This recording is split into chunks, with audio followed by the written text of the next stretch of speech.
Welcome to the Zoe Ralph Leadership Podcast, where we share all things people stuff in leadership. Learn from leaders who have done the hard yards and learn from experience. Hear from expert authors about the latest insights from culture to strategy and messy people dynamics. Get tips and insights from multiple award-winning author and leadership expert herself, Zoe Ralph. Now, on with the show. Hello, it's Zoe Ralph here, your friendly neighborhood Canadian-Australian leadership expert. I like to think of myself as a leadership navigator. I work with leaders and teams to explore future horizons. So if you're up for an adventure, let's chat. In the meantime, I have an awesome chat with a fabulous human. His name is Phillip Ralph. And before I give you his bio, let me ask you this question. Have you ever thought about what is the future of leadership? With things changing all around us, with the war in the Ukraine, with disruption to systems, to supply, to ongoing uncertainty, volatility, all that stuff, the chaos, the change, the shifts, robotics, artificial intelligence, this amazing, amazing world that we're living in with all of its challenges and opportunities, how as leaders do we contend with that? It's definitely the question I asked when I wrote The Olympus Project. That's right, my novel that is out now. You can buy on my site, zoeralph.com, click on books, and there you'll have it. And we asked that same question of Phillip Ralph. Now, Phillip Ralph sounds like my last name, but it's R-A-L-P-H. Phil is an amazing guy. He founded the Leadership Sphere in 2007. He started off in the police academy with the Victorian police. I'm not sure it was the police academy like the movie, but definitely started off with the Victorian police. And from there, he developed a whole bunch of resources and experience as an educational human in the field of leadership and psychology and how people can work better together in the workplace. That is his genesis. He has also written a book, Leadership Without Silver Bullets. But aside from that, I'm a huge admirer. I am pleased and proud to call myself an associate of the Leadership Sphere, and I've done some work with their company this year with some amazing clients. And Phil is one of the rare, big thinking, deep thinking leaders out there. He is really on the leading edge of what communities and industries and organizations need in terms of leadership development for all of their people and what we need to focus on in order to hit head on the challenges that we're facing and to capitalize on them to make a better society, a better business, and better communities for all in a planet that actually will survive us. So without further ado, here is Phil. So all the way from Melbourne, Australia, welcome to the show, Phillip Ralph. Thank you, Zoe. Pleasure to be here. Delighted to be here. That's cool. I am thrilled to have you on the show. You and I met, I don't know, maybe 2 years ago, officially, to talk about leadership stuff. And it's been a joy and a pleasure to work with your business, the Leadership Sphere, on some really exciting projects with some amazing organizations. And I really wanted to get you on the show to talk about your perspective on leadership and where it's heading. And before we go into all that juicy stuff, I'd love to know how you got into this field of work in the first place. What's your leadership journey? Yeah, thanks. So it's I've been reflecting on. I've been saying for many years that there's not a bachelor of leadership development or a bachelor of facilitation or consulting, and I think we all fall into it in different ways. And mine was certainly a non-linear, unexpected path. So I didn't run away and join the circus when I was 18. I ran away and joined Victoria Police, which is kind of different. Is that the same thing? Well, yeah, I think most government departments have that kind of circus tone to them. And yeah, within a few years, just through a chance meeting, I ended up working in the police psychology unit, which really exposed me to the whole nature of human potential and leadership and people. And I saw people, at their best in terms of some of the specialist elite squads, and I saw people at their worst as well, and really struggling just to survive. So was the psychology aspect, just want to clarify that in terms of your role in the Victorian Police, was it looking at psychology of the police officers themselves or their victims or the perpetrators or the whole box and dice? Yeah, good question. It was more about police officers and supporting them. So I'm not a psychologist. I went there as a junior burger, so I was pretty young at the time, and we did all sorts of interesting things, which really got me exposed to the whole area of people development, really. So, for example, we ran the first biofeedback clinic, would you believe? And I would actually teach or help police officers to relax. And it was what I now know to be meditation, really, and we weren't allowed to use that word. We had to use systematic desensitization, which was a much more, acceptable term back in the 80s around that. So, or was meditation too hippie-like? Yes, that's right, a bit woohoo-ish. and that really sparked my imagination and my interest in people development. So, ended up working at the police academy in a train-the-trainer role. My background was in physical education and health promotion.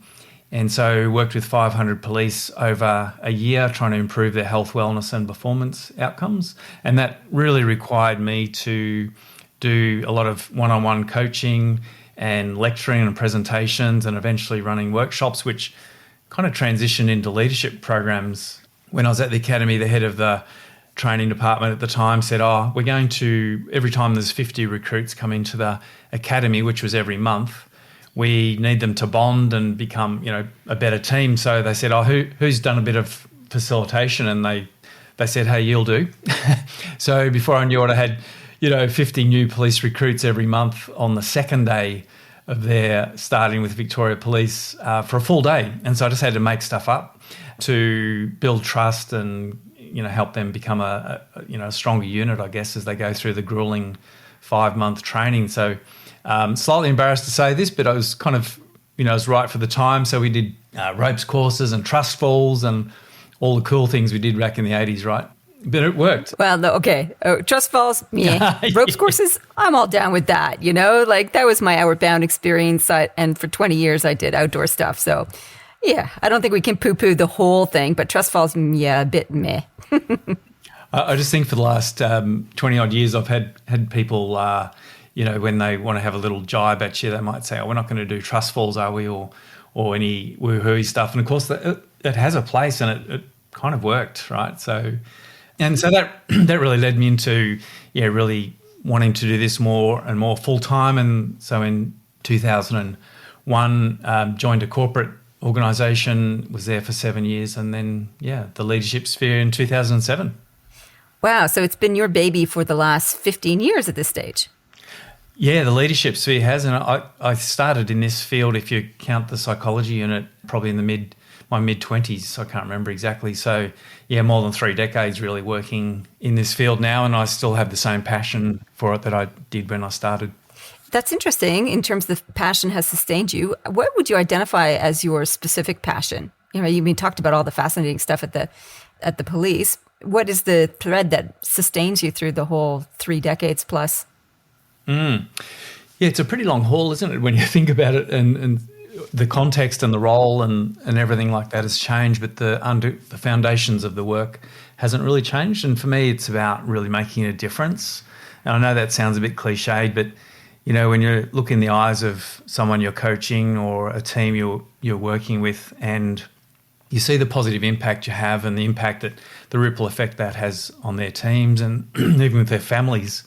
The number of times people have said, that workshop you ran, not only did it impact me, but it actually changed my relationship with my partner, for example. And I go, wow, it's pretty amazing, And so for me, just that gives me a lot of joy and fulfillment, and really it fills my cup, to be honest.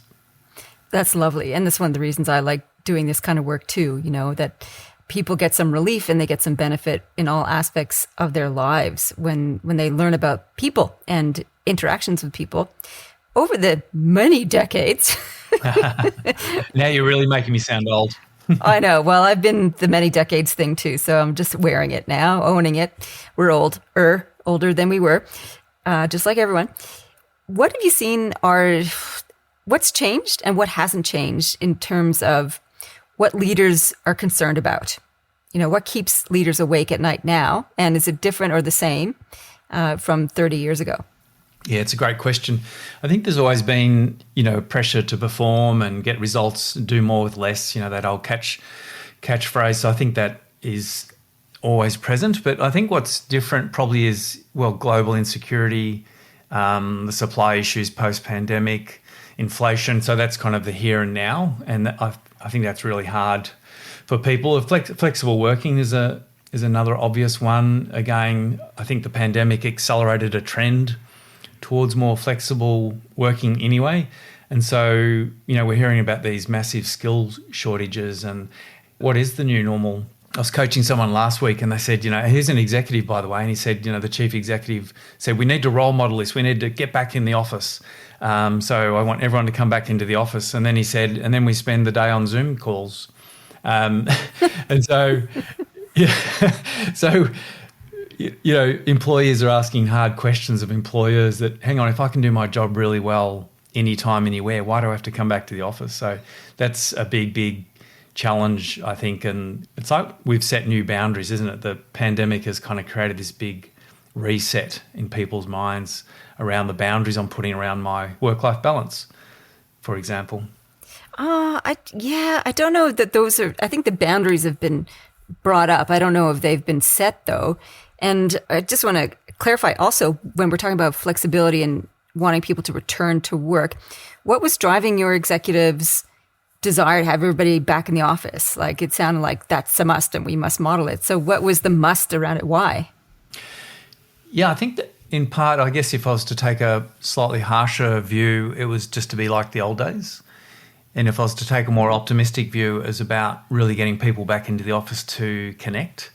But as I said, the executive's experience was not about connection at all. It was about still, sitting in virtual meetings most of the day. But I think what I'm hearing, what I'm seeing is those who are going back to the office, they don't want to be just doing virtual meetings. They want meaningful connection with their colleagues, which we've obviously, in some respects, sadly missed, or at least had to do it in a different way. So I think that's what people want. And that was driving the CEO to say, hey, come back, and then trying to create connection like it used to be. But I'm not sure it'll ever be the same. But I think as leaders, we need to work harder on creating more meaningful connection when people do come back into the office. I think that the meaningful connection piece is something that hasn't changed for people. I think we struggled during the initial stages of the pandemic to maintain that and create that. And now the question is, how do we continue to do that in a flexible world? So it's interesting, like the things that stay the same are basic human needs I'm discovering. That idea of, or the drive to have a sense of belonging, safety, and security. And how we do that, which in terms of our delivery platform is the contemporary challenge around it. Okay. So you talked about some of the major trends and challenges that are global and systemic. What do you think are some core elements of leadership that every business leader should master to ensure like they're going to do well in their role or organization? So like the fundamentals, what doesn't change around the fundamentals of leadership from your point of view? Yeah, absolutely. I think, if we buy into the idea that leadership starts from the inside out, which I absolutely believe, and I think one of the most powerful quotes or principles in our Dare to Lead program from Brené Brown is, who we are is how we lead. And I really like that. It constantly resonates with me, even though I have been using it for some time. So if that's true, if who we are is how we lead, then it's hard to go past the baseline of emotional intelligence. It's easy to say but hard to do. Being, the human frailties, the ego, the power, our fears, the armor that comes up when we're feeling threatened, and our need to stay relevant or striving to stay relevant. Brené also talks about the number one fear in organisations is a fear of redundancy, not as in formally leaving the organisation, but just not being needed anymore. Really? And so, yeah, it's interesting, isn't it? Yeah. Fear of redundancy, so not being needed and my skills not being recognised, and therefore, who I am, people attach their self-worth, I guess, to what they contribute to a more or less extent. So, yeah, it's pretty interesting. And so the idea of self-awareness, self-regulation, empathy, the social skills, if I had to strip everything away and just, I often joke, if it wasn't for a lack of emotional intelligence, then we'd probably be out of a job, right? Because so much stems from that as a baseline. It's a foundation for so many things. If you strip it all away, and we can teach people how to have hard conversations and strategy and those kinds of things, but if we strip it all away, it's actually the human-to-human interaction and relationship in that moment that really matters. I don't know if that's supposed to be inspiring or sobering. If leadership just comes down to connecting human to human, hurrah, like wonderful. And then depressing because oh my God, have we not mastered this yet as a species? Yeah, and I don't think we have, and I'm not sure we ever will, because, I spent a lot of time thinking about this and over the years, because of who we are as human beings, our species and our egos and our ability to try, or our desire to self-actualize, and all of the human frailties that get in the way. I think it's like a classic wicked problem, isn't it? We're not going to ever solve it, but how do we make progress? How do we be more evolved, more aware, more conscious of our impact on people? I like what Tom Peters says, the management guru, hire for EQ first, and if it's a management role, 100x that. So EQ, EQ, EQ, and then train the rest. And I just don't think we do that very often. We still hire for technical skills generally. Well, that's the easier thing to qualify and quantify, especially in an interview, I think. Mm-hmm. Yeah, exactly.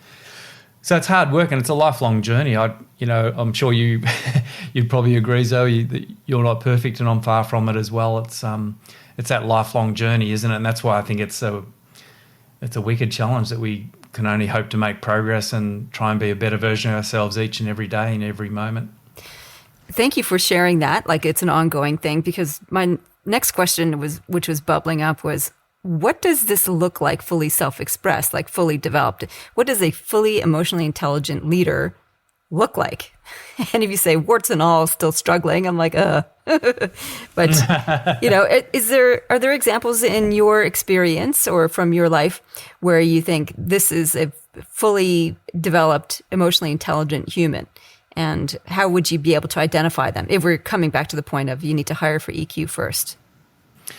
Yeah, there's so much in that question, isn't there? And I think, those who are really conscious leaders are those who are seriously self-aware. I think it almost boils down to that growth versus fixed mindset. I see the best leaders, those who are seriously conscious and really, really effective, as being those who are constantly trying to learn. They're curious. They always ask for feedback. One of the best chief executives I've ever worked with, and she is a serious influencer at the highest levels, and every time she does or says something, she asks for feedback, and not in a, needing kind of affirmation way, but how could I do that better? And then I see people who are much less senior than she is, and yet there's this closed offness about it. I know how to do this. I've done this for, years now. I know what I'm doing. And so just being open to feedback, open to change, open to growth. And I think we can't become emotionally intelligent if we just close ourselves off to learning experiences. And I think that's the biggest difference for me between those who are really very effective leaders and those who are not. I think that's a useful comment in terms of how could I do this better as a signifier of somebody who's got deep self-awareness and motivated for greater emotional intelligence. What I'm also curious about, though, is can that exist in a context where there is low psychological safety? So I've been doing lots of research around psychological safety recently, and I read the fabulous book, The 4 Stages of Psychological Safety. And it really does affect people's ability to engage properly in the workplace in terms of contributing ideas, to feeling safe to learn, to challenging status quo, and so on. So that was a statement. And my question is, can you have a fully self-aware leader who seeks feedback and wants to experiment and learn and grow in a context where there's low psychological safety? Yeah, it's a great question, isn't it? We should write a book about that, Zoe. Maybe you and I could co-author it. So I think the answer is yes, with a huge asterisk over that, and that is that, if we think about the model of adaptive leadership, which is how do we deploy ourselves in a way that enables us to fight the fight, mobilize people, make progress on those tough challenges, but not be taken out by the system. So if I'm a conscious leader and I'm in an environment of low psychological safety, then it might just take longer for me to make progress. I might have to be politically savvy. I might have to be really smart about how I go about that. If I try and change the world overnight, then the system will metaphorically probably take me out. So it will deauthorize me. It will, I'll be used as a scapegoat. There's all sorts of work avoidance strategies that we see in organisations, particularly those with low psychological safety. But I think if we said that we can't lead effectively if we're in a low psych safety environment, then that kind of lets us all off the hook. But I think do we just need to do it perhaps in a even more thoughtful, planned way and not, I reject the notion of the heroic leader. For me, what do I need to do every day just to move things forward, just a few centimetres even, just to start to move things forward? And we know in an environment with low psychological safety that there'll be enough people getting enough from how the system is set up. So people will resist someone coming in and try and disrupt the status quo. And that's that whole notion of systems, which I'm fascinated by. So, yeah, I think people can make progress. It's just harder, right? How do you partner with authority? How do you understand the factions and sub-factions within the organisation to try and leverage those to make progress?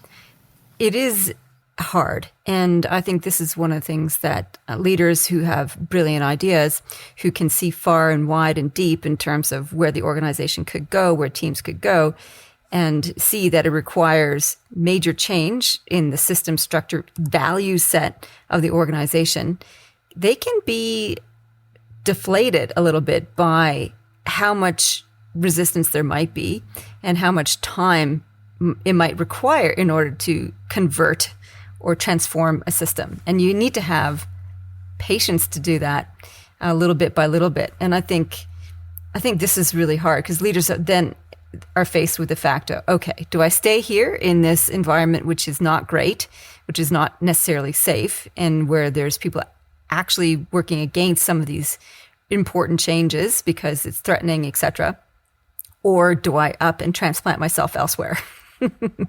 And I think there's a big cost to it. I mean, do you see leaders who fully aware, going, this is a big change to be had, and I need to slowly plug away at it? Have you met many of those kinds of leaders who embrace it, knowing that it's a hard slog, bit by bit? Yeah, again, it's a great question. I think people embrace it initially, and then they feel like it's trying to run through treacle, and they can get worn down by it. I like to think about the corporate immune system, right, where a foreign body, i.e. a disruptor, enters the system, and then the corporate immune system will deal with that foreign body as it sees fit. Sometimes it might embrace it eventually. Sometimes the foreign body is spat back out as quickly as they arrived.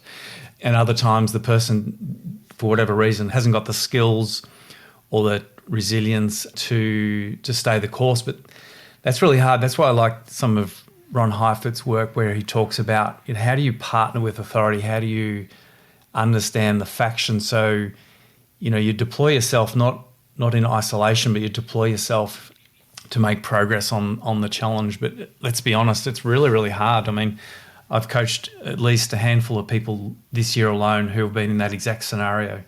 And as a coach, you try and support them in lots of different ways and inviting them to think about different angles and different ways of thinking about it. But at the end of the day, if the system is so dysfunctional or so toxic or so resistant to change, then, their energy and time is probably better spent in elsewhere, which I know is probably slightly defeatist, but sometimes that's the only thing left for some people to do.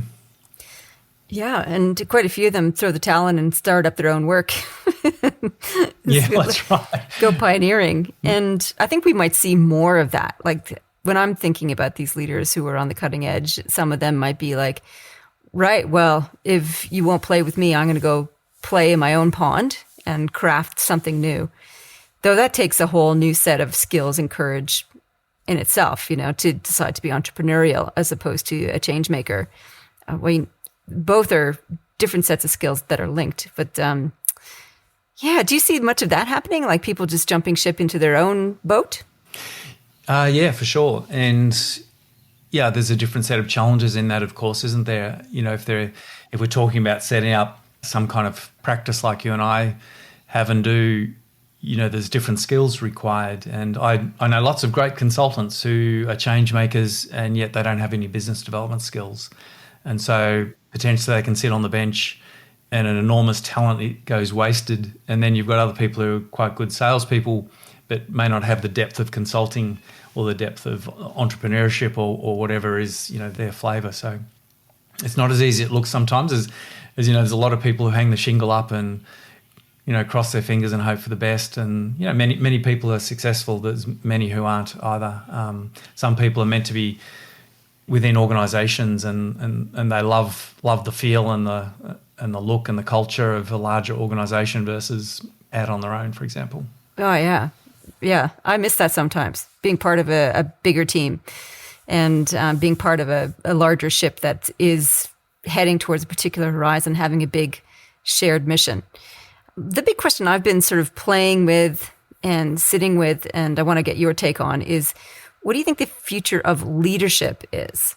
Like if we talked about, we understand all these trends that are happening, these bits of uncertainty around us. We've got some wrestling that leaders are doing around flexibility and work arrangements and so on. What do you think leadership itself, what is its future? Yeah, I'm pretty impatient in a way. Often people say, where have we come from and where are we heading to? And I go, it feels like we haven't made a huge amount of progress and it feels like we're still closeted within the industrial age paradigm of control and what have you. So part of my forecast is a wish and a need.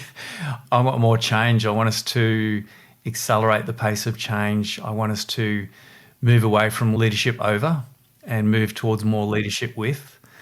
We've been talking about sharing power and sharing leadership for years and years and years, and yet, and I see people talk about it, and then I see how they lead, and it's not necessarily the same. So how do we really move into a much grander place? There's going to be lots of pressures. I think there's a bit of a groundswell, albeit maybe slowly, where we're not tolerating bad behaviour from corporations and bad behaviour from leaders as much anymore. And there's some horrible examples. Even just 2 weeks ago, I had a conversation with someone for an hour who had been subjected to some horrific abuse in a male-dominated industry and eventually was, had to leave after 20 years. And it's very high profile, but I won't mention her because there's some legal proceedings going on. And then there's organisations and Rio Tinto and Ambulance Victoria, and there's just this litany of organisations that haven't got the message yet. So I think where we're heading, it has to be a reckoning moment where we go, you know what, enough's enough. When are we going to start to create more people-centric or human-centred organisations where we move out of the industrial age paradigm into something much more grand where organisations can be as smart as the people who actually occupy them? There's something about when people come together in organisations that we seem to lose 100 points of our IQ and we do, really silly things. So I think where we're heading is, whether it be through, the triple bottom line or other measures, I think we're becoming more intolerant of organisations that behave badly. It's interesting, I don't know whether you were across Rio Tinto and the UCAN, I think that's how you pronounce it, UCAN caves, May 2010, they blew up tens of thousands or hundreds of thousands of years of history. They cut the executive pay, chastised them, etc. And the shareholders said, that's not good enough. It's not enough. You've destroyed an important part of our history and you've behaved really badly and unethically. And so, the chief executive and 2 executives had to leave. So I kind of feel like, the ESG space, environment, social and governance, or triple bottom line, whichever, angle you want to take on it, I feel like that's going to come to a head over the next few years, and we're going to hopefully move to more people-centric, ethical organisations and leadership. It's definitely a leading edge, and we need 10% of organisations and people to create the tipping point. So that's the hurry up for me as well. And it's like, hurry up, hurry up, hurry up. We need to enlighten people. Enlighten, geez, that sounds really patronizing. Let me rephrase that. We need to help people in their development journey. And coming back to your earlier point, what stays the same, that's fundamental, is the emotional intelligence piece.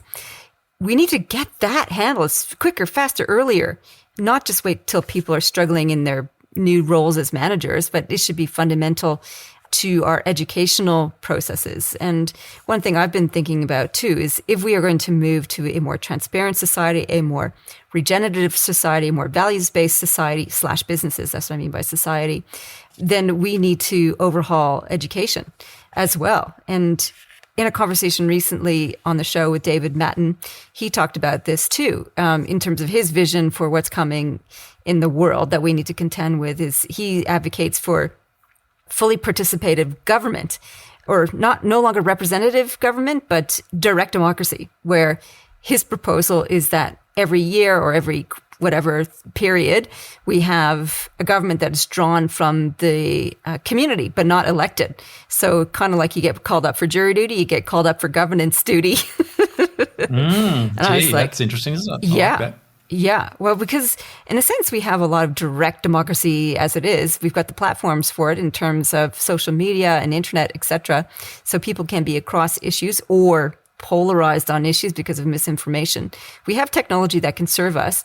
And when I was thinking about this direct democracy, the first thing that came up were all the objections to it. You know, like, will people know enough? Will they have the skills to do it? All this kind of thing. And it comes back to, well, we need to overhaul our educational system to prepare people for this kind of social leadership. And there's just no getting around the fact that it takes time also to develop things like emotional intelligence and a sense of maturity. You know, if they say the brain doesn't develop fully until you're 25, then that's a long, bloody time before we get sort of fully functional and online on some of the basics like emotional intelligence. So yeah, and when it comes to the future of leadership, I'm on board with you too. Like, I think definitely we need to be more human-centered. We need to move to more values-based organizations that have humans in mind and humanity in mind and the planet in mind, and that we can't just keep being extractive. That's David Matten's terminology. We need to be regenerative, which is, I don't know who coined that term, but it's bloody good. It sounds like I've been reading a bit on donut economics the last week or two, which talks about that very principle, and I'm trying to apply that. Stand by for a model or a blog article, but I'm trying to apply that to leadership, knowing that if we look at the hole in the middle, that's where we have dysfunctionality. So this is my take on donut economics for what we do, Zoe. Where we have low trust, we have dysfunctionality, low psychological safety, we're not clear about our strategy, et cetera, et cetera. And then the donut is actually the band where we get a lot of those things right, and we can create value for the organisation, community, society, the broader global community. And then beyond that, if we overextend, overreach or overshoot, then we move into a dysfunctional space again. We're outside of that band. And I think there's some nice metaphors there for what we do in leadership. I think it's some nice practical things too, not only in what we do in terms of leadership development for every business. It's so funny that you mentioned that book, because I just finished reading it on the weekend. And I'm like, all right, there you go. Oh my God. It's like, this is the book I've been looking for, for solutions. Because there's lots of people who think, you know, what we should have universal basic income. I'm like, how are we going to afford that? Like, what's the systemic reform that's going to help us do that? And this book offers a pathway for all of that. And it's pretty radical in terms of redefining what our purpose is and essentially looking at the core value of our societies, Western societies in particular, which is growth is good.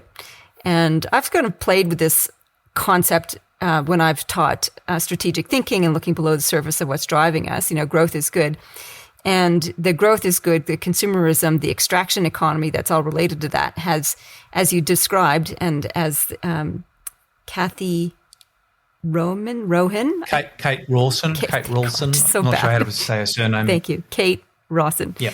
As she describes the model, you know, like we should realign our goals. Our goals should be, first of all, to create sustainable lives and happy, fulfilled humans within the context of not overreaching the planet's resources. So those two goals and objectives, what we should be anticipating. And I think this is quite profound and quite revolutionizing if we can actually seed that as a change in value systems and a change in focus for all of our businesses. So I'm going to there's two questions I'm going to be throwing at leaders and strategic thinking groups.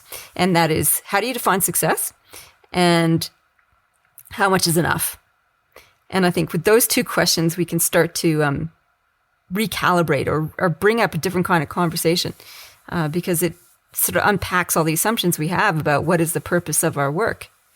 So, boy, that sparked a rant. Isn't that funny, Zoe? People are going to think we set this up, but we did not talk about economics until this moment. And I really love the principle that you can thrive without growing. And so how do we create communities, organisations, teams that thrive with what they have? And, part of that is about, yes, of course, it's about ongoing development. But I wanted also, because it links both to your comment about elected, electing government officials from the community, but also a little bit on donut economics, where I would love to see, and we're talking much more with organisations about this, is more egalitarian leadership development. So not for the elite of the organisation, for example, but I reckon everyone in the organisation deserves to receive some kind of development. And the reason I say that is because if we subscribe to the principle that anyone can lead from anywhere, and it's actually not about authority, then we shouldn't just invest in leadership development at the senior levels. It should be across the organisation. It might look different. Some of it might be face-to-face, some will be virtual, some will be hybrid, some will be self-paced learning, etc. But I just think we need to be much more equitable in how we allocate development funding in organisations. And this links to one of my favourite books, Bounce, by Matthew Syed. I know you've read some of his stuff as well, but the talent myth, right? It's just that. So if the talent myth is not really a truism, we need to develop the whole organisation. I agree with that. What do you think? I agree. Yeah, the whole sort of talent pipeline. I've just came out in one of the things I've been working on, a slide deck actually on talent pipeline. I'm like, what is that talent pipeline? That language even needs to change, because really what we need to be looking at is how do we build capability across the board? And, emotional intelligence training and practices should be uniform across the board. The other thing you talk about too, if we are to be having shared leadership and get out of this command and control, hierarchical, problematic organizational system, then the promises of holacracy, the principles of holacracy, can be leaned on here. And I did a whole quarter of interviews and reflection on holacracy just recently on the podcast. And my analysis of holacracy is that there's a lot of precursors and foundational stuff that needs to be in place before you get people around a table collectively making decisions. And that includes things like psychological safety and emotional intelligence and skill, basically, for analysis and big thinking, all that kind of thing. So I don't think we just change the governance system. We need to build capability and equalitizing. Is that what you said? Egalitarian development is essential. So how do we make that a priority in organizations? Like when there's so limited time and limited resources, do you have a solution for that? Do you have a view of how we can change the system of developing people? Yeah, it's an excellent conversation, isn't it? Because for me, this is really at the heart of the work we do. And it's, if we're going to talk about the dark side for a moment before the bright side, the dark side is, we're rewarded as managers and leaders for coming up with solutions and providing direction and, command and control. People don't like to use those terms, but that's kind of what it is in organisations. Way too much. We have the silverback gorilla thing happening, right, where we're rewarded for taking charge and showing the way, and that's fine in a crisis, but in the day-to-day management, the other 95% of our existence, it doesn't actually work. often people ask me about what was the culture like in Victoria Police, and I say it was just a whole lot better than many corporations I work with, because the way policing is set up, and it has to be this way, the same as allegedly the German army was set up, is to be as non-hierarchical as possible. And so, for speed of execution, decision making, you have to empower the front line. You can't go back up the line to the chief commissioner or the general out on the battlefield to ask for permission or to ask, what do we do next? You have to act in that moment. And having been a supervisor, sometimes in charge of 25 mobile patrols, I know this acutely, that as a supervisor, yes, you're responsible for what happens, but we need to be able to empower the front line in that moment because they can see and hear what's actually going on. So that's the kind of the dark side. That's what gets in the way. And so to shift the system of development in organisations, I think we have to start unwinding this notion and definition of what it means to be a manager and leader. It doesn't mean taking charge. My old boss from ANZ, John McFarlane, used to say this beautifully, said, freedom with accountability. That's what I'm going to give you.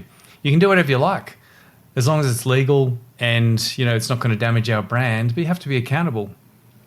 And so we have to unwind the notion of what it means to be a manager and leader to one of more of, I can share leadership.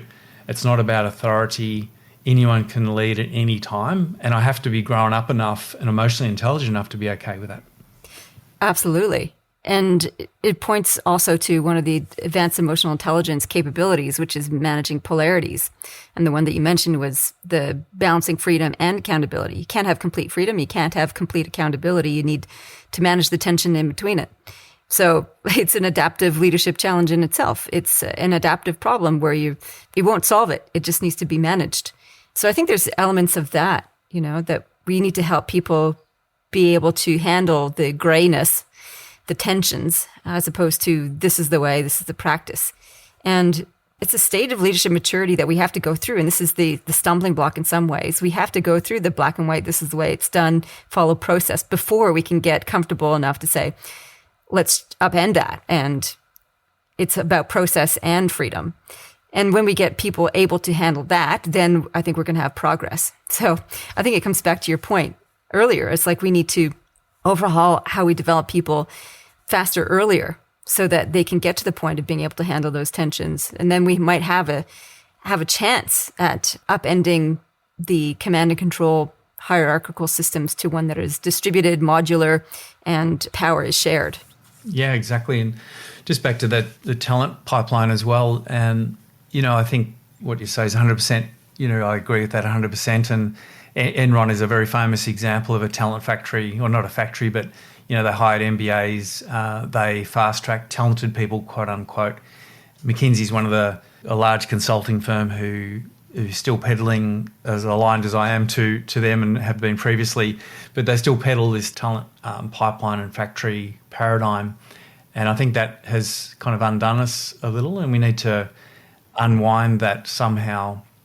The case studies around Enron point to the over-reliance on this philosophy of talent, and it just didn't work. So that was one of the things that really undid them in terms of some of the fraudulent behaviour and shortcuts. And, people who are labelled as talented would then try and find shortcuts to live up to that expectation rather than actually going through the challenges and the longer-term process of becoming an experienced manager and leader. So there's a bit of unwinding to do, but also some learning that we have to do, I think, in organisations.